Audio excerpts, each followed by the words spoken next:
আজ আমি আছি তোমাদের সঙ্গে অর্ণব। চলো আজকের একটা ভূতের গল্প আমি তোমাদের শোনাই।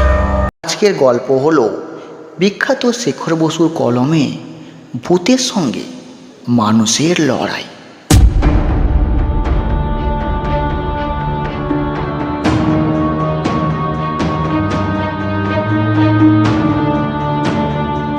চলো দেরি না করে শুরু করা যাক। ডিসেম্বরের গোড়াতেই জাঁকিয়ে শীত পড়ে গেল কলকাতায়।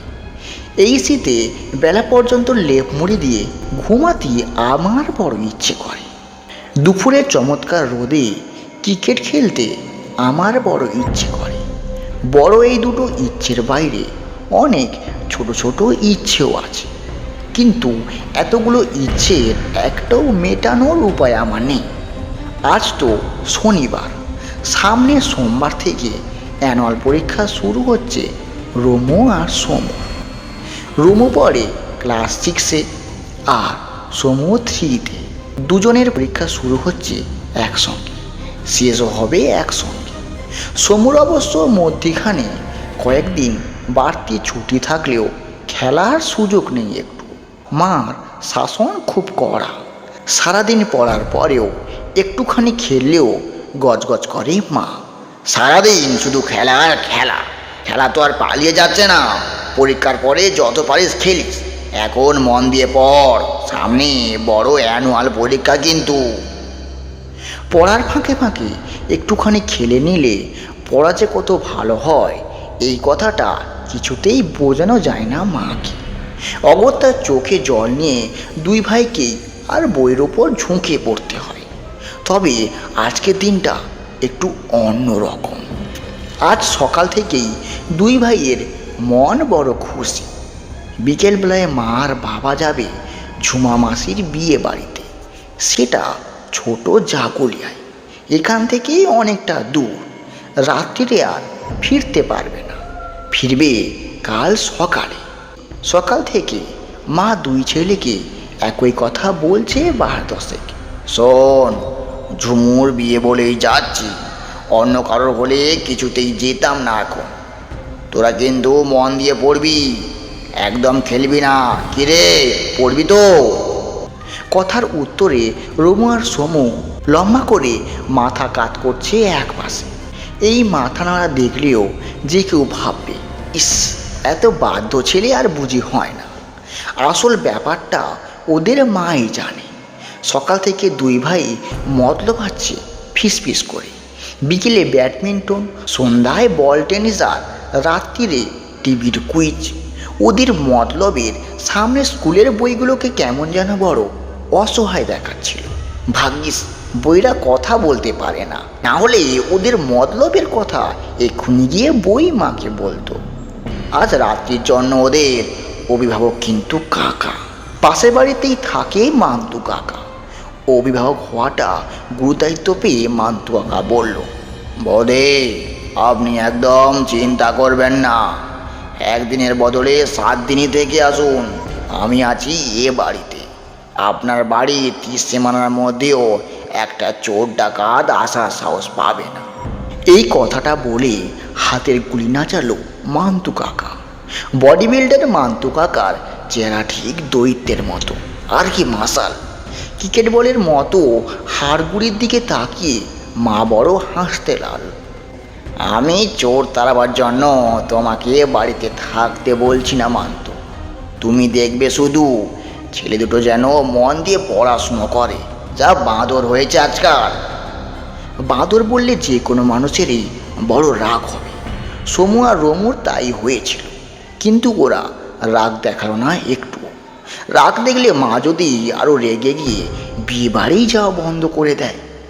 মান্তু কাকা হাসতে হাসতে বলল, আপনি একটুও ভাববেন না বৌদি, না পড়লে দুটোকে ऐसा তুলে আছাড় দেবো যে এবছর পরীক্ষা দিতে আর পারবেই না। বিকেল ঠিক 4:30 সময় মা আর বাবা রোমু আর সোমুকে আর এক দফা উপদেশ দিয়ে বিয়ে বাড়িতে রওনা হয়ে গেল। রওনা হতেই প্রথম প্ল্যানটা কাজে লাগালো রোমু আর সোমু। ওরা মান্তু কাকার 2 হাত ধরে ঝুলে পড়ে বলল, মান্তু কাকা খাবে চলো, ভীষণ খিদে পেয়েছে কিন্তু। মান্তু কাকা খেতে ভীষণ ভালোবাসে, কিন্তু একটু লাজুক লাজুক প্রভাবের। একটু লাজুক মুখ করে বলল, না না না, আমি খাবো না। তোমাদের খাবারে ভাগ বসালে তোমাদের ভাগে একটু কম হয়ে যাবে না? রমু আর সমু প্রায় একসঙ্গে চেঁচিয়ে উঠল। তা কাকা ভাগ বসাবেন কেন? মা তো অনেক খাবার রেখে গেছে, চাউমিন আছে, মিষ্টি আছে এক গাদা। মান্তু কাকা এবার আর আপত্তি করলো না, মিনমিন করে বলল, ঠিক আছে, অল্প দিবি কিন্তু। রমু আর সমু তাই শুনে ছুটে গিয়ে টেবিল সাজাতে শুরু করে দিল। চাউমিন, টমেটো সস, আরও কত রকমের মিষ্টি। খাবার থেকে খিদে বাড়িয়ে দেবার মতো গন্ধ উঠছিল। দুই ভাই মান্তু কাকাকে টেনে এনে টেবিলের মধ্যিখানে চেয়ারটায় বসিয়ে দিল। এত খাবার দেখে মান্তু কাকার চোখ মুখ জল করছিল বড় খুশিতে। রমু আর সমু একটুখানি চাউমিন মুখে দিয়েই বলল, আমার পেটটা ভরে গেছে, মান্তু কাকা তুমি খাও, আমরা আসছি। মধ্যিখানে চেয়ার থেকে কোনো জবাব আসার আগেই দুই ভাই ছিটকে বেরিয়ে গেল ঘর থেকে। সন্ধ্যা গড়িয়ে যাওয়ার বেশ কিছুক্ষণ পরে ব্যাডমিন্টন রকেট হাতে নিয়ে হাঁপাতে বাড়ি ফিরল রমু আর সমু। কাকা বসার ঘরের দরজার সামনে চেয়ার টেনে থমথম মুখ করে বসেছিল। ওদের দেখেই গম্ভীর করে বলল, কাল বাদে পরশু পরীক্ষা, আর তোরা 3 ঘন্টা ধরে খেলে এলি। তোদের মা আসুক, আমি সব কিছু বলে দেব কিন্তু। রমু আর সমু আগে থেকেই জানতো এই ধরনের কথা সামনে ওকে পড়তে হবে, সুতরাং লাক্সই জবাব ওদের ভাবাই ছিল। সমু মাথা চুলকোতে বলল, খেললে না ভীষণ খিদে পায়। মান্তু কাকা স্যান্ডউইচ খাবে? চিজ স্যান্ডউইচ কিন্তু। চিজ স্যান্ডউইচের কথায় মান্তু কাকা শাসন করার কথা ভুলে গেল একদম। লাজুক মুখে বলল, খেলাধুলো করলে খিদে তো পাবেই। আমি তো রোজ ব্যায়াম করি রে, আর ব্যায়াম করার পরই যা খিদে পায় না, তা তোদের ভাগে কম পড়ে যাবে না তো? না না, মনে হয় স্যান্ডউইচ আছে, আসো। কথাটা বলেই সমু ছুটল খাবারের ঘরে। আগের এত খাবার মান্তু কাকা একাই সাফ করেছিল।